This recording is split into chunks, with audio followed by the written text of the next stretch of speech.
Today we are going to show you how to make a simple and delicious egg sandwich.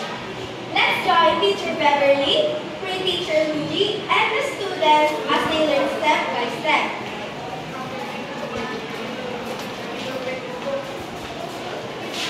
Good day, class. Good morning.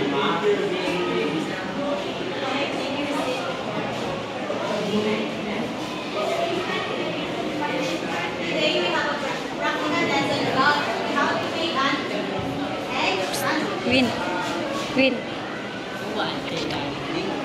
Teacher Luigi, can you help me to demonstrate? Are you guys ready to make some egg sandwich? Alright, let's start with the egg sandwich. We need some 3 eggs, bread, salt and pepper, and margarine oil. Stay strong, stay happy, make sandwich. Okay, tell me the first step. When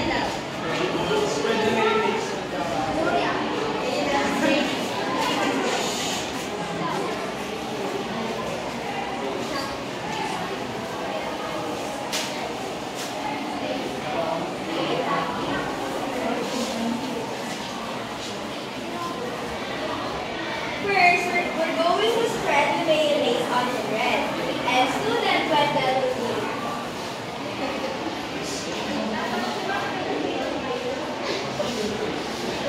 will lead.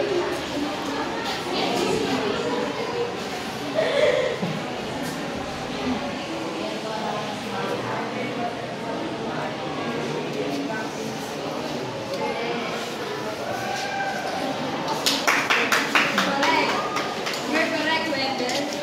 Okay, what do we add next, Jansen?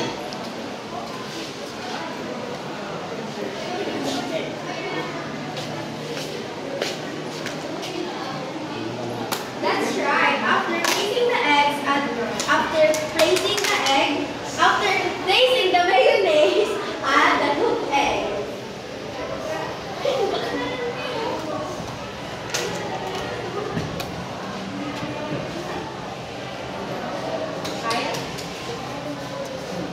And finally, let's put together.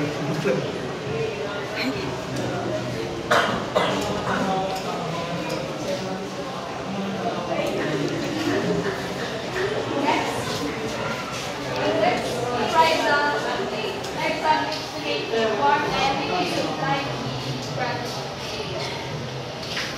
Gawa ulit kayo.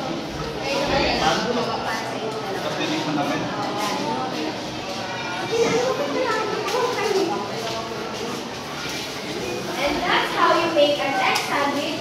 Simple, fast, and delicious. But wait, cooking is more than just putting food together. It's like magic. You take simple things like bread and eggs and transform them into something new. So whenever you make a sandwich, remember a pinch of effort, a spoonful of creativity, and a sprinkle of love will always make every bite more special. So remember, every time you prepare food, you are not just feeding the tummy, you are also feeding the heart, and that is learning magic.